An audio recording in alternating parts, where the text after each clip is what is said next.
Bonjour et merci de m'avoir invité. Je vais présenter ici à la demande qui m'a été faite de renouveler une opération que j'avais faite il y a bientôt 10 ans maintenant, euh, de- un jeu pour fabriquer une espèce de sapin de Noël dans lequel chaque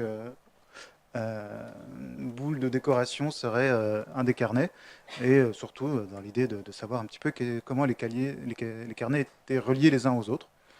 Ça avait été donc, puisque les carnets servent à ça aussi, un petit jeu qui est très en dehors de mes pratiques de recherche habituelles, donc en histoire des sciences ou en sociologie des controverses, et donc avec un usage des réseaux et des visualisations de réseaux qui ne sont pas forcément ceux que je privilégie euh, au jour le jour, mais qui était intéressant à développer.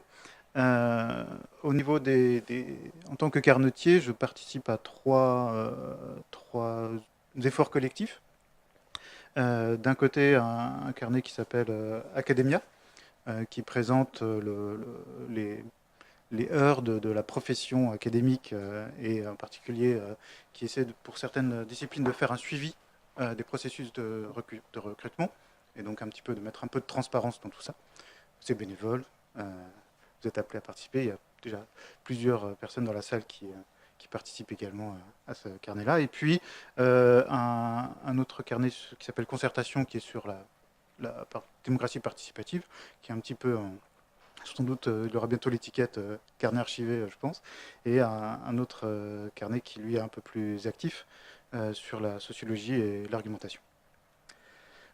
Donc, en gros, il y a presque 10 ans, euh, la question était d'essayer de recenser un petit peu comment les carnets peuvent échanger des liens entre eux. Donc il y a soit une façon très explicite de le faire, c'est-à-dire sur la page d'accueil, vous mettez un widget dans lequel vous allez directement pointer vers un autre carnet ou mettre l'actualité via le flux RSS de ce carnet-là. Donc là, on a quelque chose d'assez explicite, c'est assez simple. Et puis après, il y a à l'intérieur des billets eux-mêmes des références. Hein. Donc bah, la technique de l'hyperlien et tout ce qu'elle peut recouvrir a déjà été un peu présenté. Et donc je me suis dit, bon, je vais faire un système qui va simplement parcourir les carnets les uns après les autres et juste récolter, recenser ces billets-là et leurs liens. Et j'ai retrouvé mon identité, c'est bien. Et puis, voilà, je collecte. Alors, apparemment, on peut plus dire qu'on crawl. Moi, j'aime bien le crawl parce que il y a un peu cette idée de rampe, on rampe dans les tuyaux d'Internet pour aller chercher quelque chose. Il y a cette polysémie en anglais qu'on va pas retrouver dans le collecteur que nous propose la canidé française, mais bon. Et donc en fin 2010, j'ai lancé ce petit script Python qui a parcouru à peu près un peu plus d'un millier de billets et a récupéré 91 carnets en se basant sur l'index que Marin a présenté ce matin, donc avant que l'index soit tellement gros qu'il ne puisse plus être en première page d'hypothèse.org, il y avait déjà 6 pages, et donc ces 6 pages ont servi de graines à l'arbre de parcours, et donc j'en avais récupéré 91 il devait y en avoir à peu près 149 à l'époque selon les stats, et ça avait donné donc une matrice de liens. Et quand on a une matrice de liens, on s'amuse et on fait voilà, un arbre de Noël avec des guirlandes. Donc ici, bon, voilà, j'avais fait voilà, voilà le détail un petit peu de ce que j'avais utilisé pour la mise en forme. J'avais utilisé à l'époque Payek, et puis donc pour ceux que ça intéresse, les algorithmes Kamadakawai et Fruchterman-Rangold. Ce qui était bon, intéressant, c'est que déjà, il n'y en avait pas beaucoup. Et ça, c'était bien. Parce qu'on pouvait en décrire comme ça facilement les uns après les autres en disant tiens, pourquoi lui il est connecté. Et donc, chaque fois, un- une arête, c'est au moins un lien. Vous pouvez avoir 10 000 liens, là le poids est complètement effacé et gommé. Ce qui m'intéressait, c'était vraiment juste est-ce qu'il y a un lien qui existe ou pas. Et donc on avait une espèce de centre névralgique qui ici se retrouve plutôt à droite, dans lequel on allait trouver le Léo, le carnet Léo au centre, mais aussi des carnets qui échangeaient beaucoup avec les autres, en particulier sur un son rap ou au Polyte Bistrot. Et puis on avait un groupe qui semblait se structurer un peu à part, qui était ici plutôt la sphère des Amériques. Donc c'était intéressant qu'elle soit à l'ouest de la carte. Bon, ça m'avait un peu amusé à l'époque, et j'en avais pas vraiment fait plus que ça. C'était vraiment pour m'amuser avec les outils, m'amuser avec, avec le fait qu'on pouvait accéder à hypothèses et à plein de choses, et puis m'amuser aussi avec le logiciel, et de voir ce que je pouvais en faire, mais sans vraiment plus de prétention que ça. Et alors, l'idée, c'est quand même au sein de cet environnement-là, de repérer un peu des affinités qui quand même structureraient les carnets, ou en tout cas des sous-ensembles dans les carnets. Euh, donc le moyen par lequel je l'avais proposé de le faire, c'était d'afficher des propriétés relationnelles. Et ici, elles sont juste cumulées. C'est-à-dire qu'on prend depuis le début et puis au fur et à mesure, ça s'accumule. Alors, en 2010, la question ne se posait pas trop de savoir si les carnets existaient toujours, puisque la plupart étaient bien actifs. Et maintenant, les carnets de 2009-2010, certains sont, voilà, le cumul, certains ont accumulé depuis 2007, et d'autres, voilà, on n'ont commencé que bien après, ou au contraire se sont arrêtés depuis. Alors, c'est un parti pris de faire une évaluation très plate des liens, sans. Et donc, on met de côté toute la qualité de ces liens. Et c'est souvent ce qui moi, me gêne un peu dans ces représentations-là, c'est que ici, on va mettre en parallèle ou mettre dans la même mise en forme des liens qui peuvent être très très forts entre des carnets où vraiment on va relier deux carnets pour bien montrer que le projet est commun. Ça peut être juste, tiens, j'ai croisé tel carnet, donc vraiment quelque chose qui aura très peu enfin, ce qu'on appelle un lien faible, ou ça peut être des liens institutionnels, ou au contraire des liens théoriques, épistémologiques ou méthodologiques qu'on veut mettre en avant. Et ces liens peuvent être positifs ou négatifs. Et ici, en fait, cette dimension-là n'apparaît pas du tout. On est vraiment dans quelque chose un plat de spaghettis où toutes les nouilles sont ont le même goût. Euh, Comme c'est un robot enfin un script qui parcourt le code, on enregistre les liens tels qu'ils apparaissent dans le code. C'est pas forcément toujours la manière dont ils apparaissent au lecteur. On peut imaginer que sur la masse, on s'y retrouve, mais il peut y avoir quand même des différences. Et puis, par exemple, il peut y avoir des coquilles ou des choses comme ça. Et donc, le lien peut apparaître de façon différente au lecteur, ou le lecteur va peut-être devoir le corriger lui-même dans sa barre d'URL, etc., ce que ici, le script ne fera pas.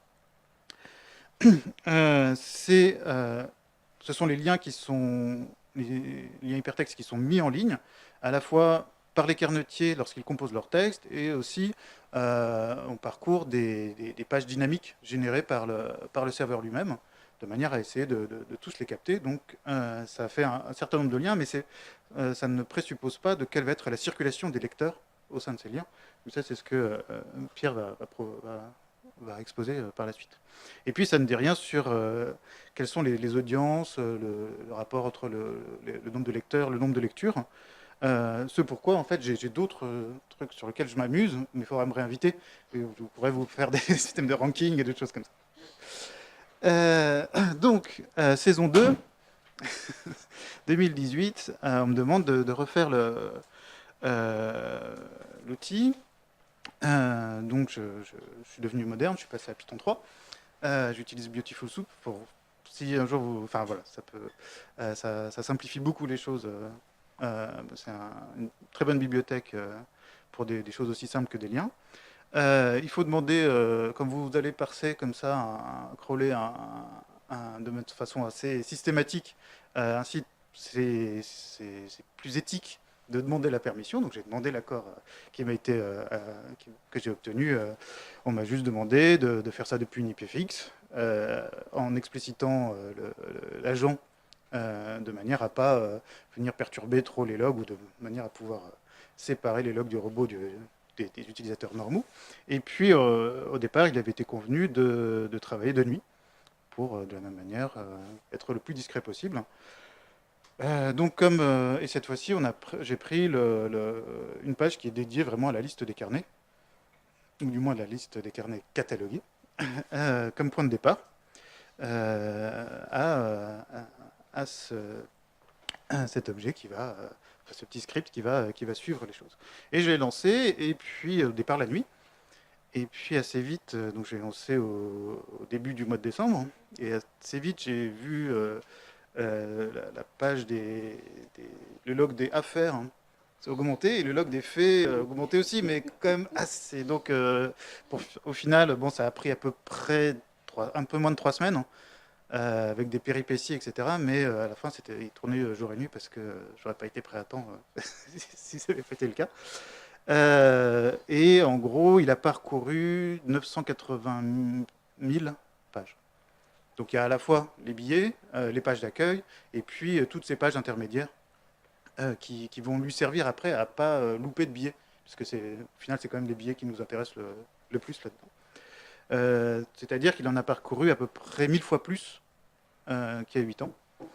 Il a trouvé 2044 carnets qui étaient reliés les uns aux autres. Donc il y a un peu de fuite, mais en gros, on a 22 fois plus de carnets qu'il y a 8-10 ans. Et puis, il a trouvé 13 000 liens entre les carnets, ce qui fait que chaque carnet a à peu près 6,6 liens en moyenne avec d'autres carnets.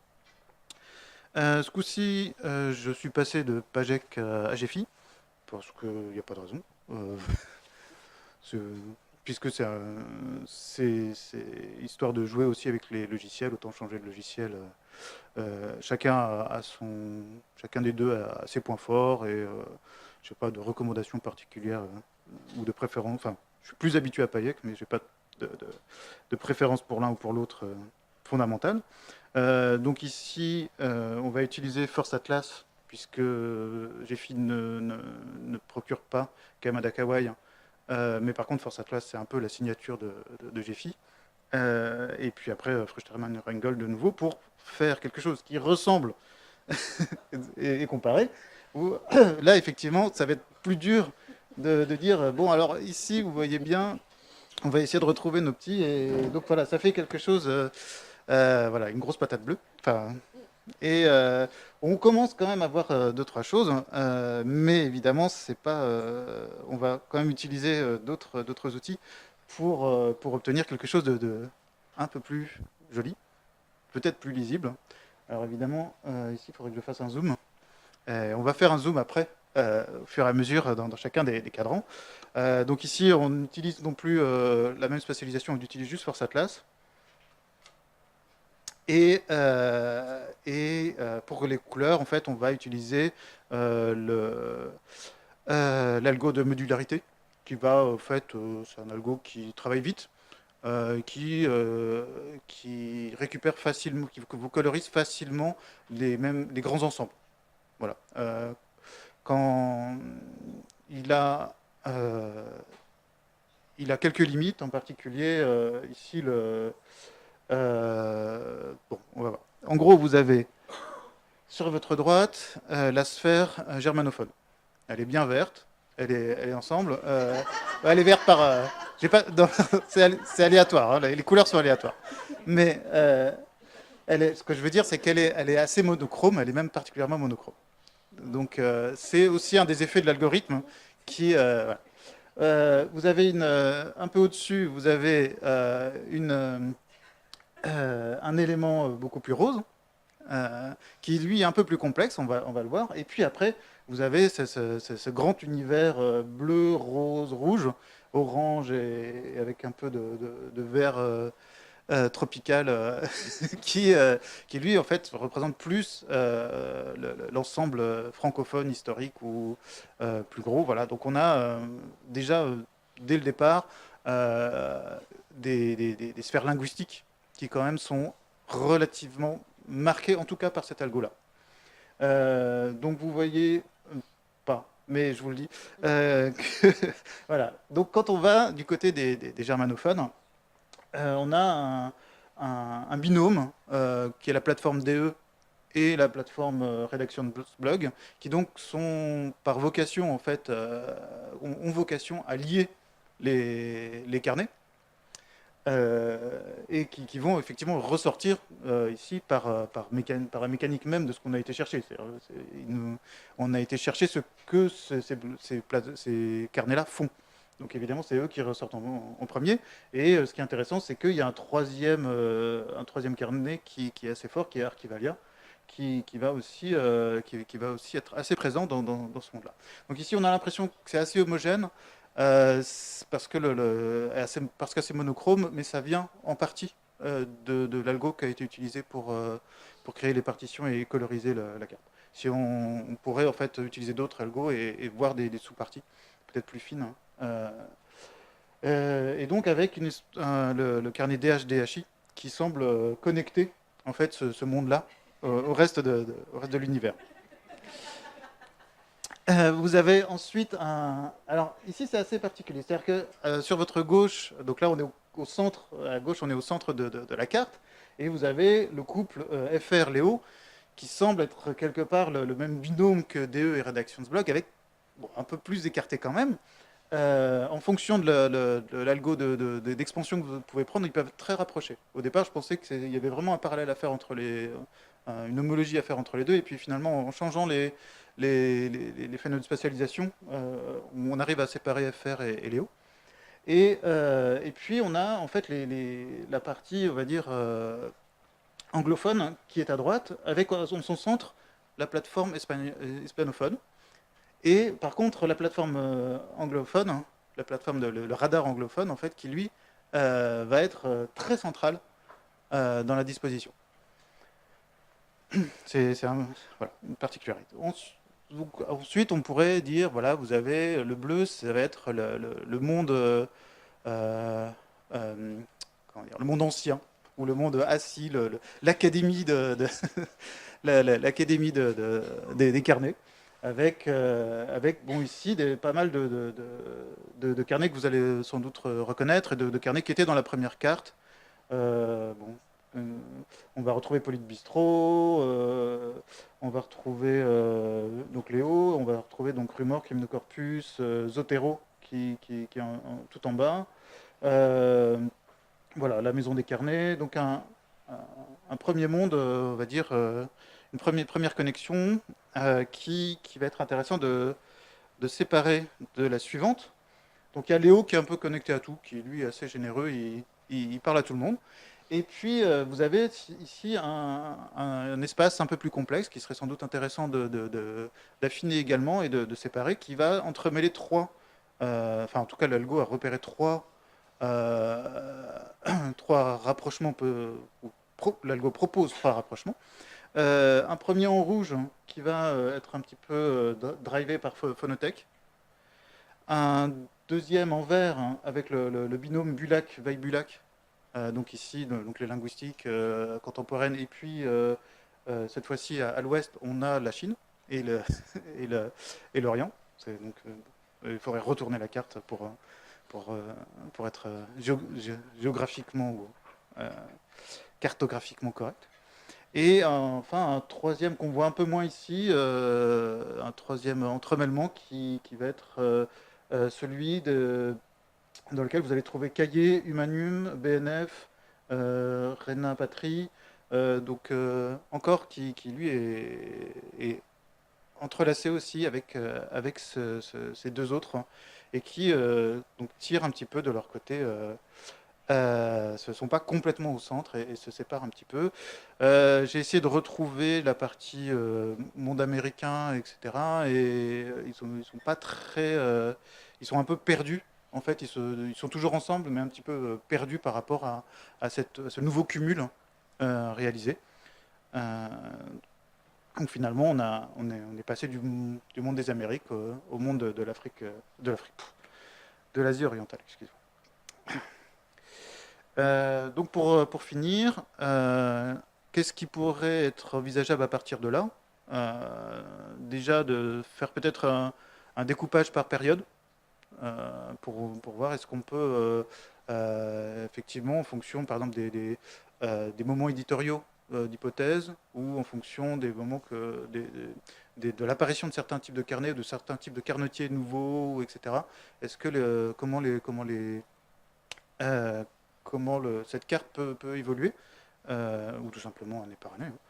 Est-ce que ce serait intéressant d'automatiser la récolte et la publication de cette carte pour pouvoir la mettre et que chacun puisse aller regarder où il est? Alors, la récolte par le robot extérieur, c'est sans doute pas le plus efficace, mais si les données s'ouvrent, il y a peut-être moyen d'être un peu plus économe et un peu plus intelligent. Bon, le code, il est déjà sur GitHub. Euh, distribuer les données, c'est assez facile. Donc, pareil, sur GitHub, vous trouverez le .NET, le .gfi, le SVG, un PNG de cette carte-là. Vous pouvez déjà vous amuser avec. En fait, ce butineur, on peut dire aussi, ce, ce rampeur, je sais pas, a aussi récupéré, en fait, à chaque fois qu'il tombait sur un billet, il disait, bah, en fait, ce billet il est de quelle taille, qu'est-ce qu'il y a comme image, etc. Et donc, il a quand même, de côté, il a mis, en fait, 1 giga 5 de logs, hein, qui là sont un peu plus, peut-être plus intéressants, mais ont pas forcément qui servent pas à la cartographie, mais qui pourraient éventuellement compléter quelque chose ou faire un état de l'art. Mais là, il faut trouver un espace pour publier 1 giga 5 de log. C'est du JSON, c'est... Voilà. Donc si vous avez des questions, des propositions, des insultes, je suis à disposition. Et je vous remercie.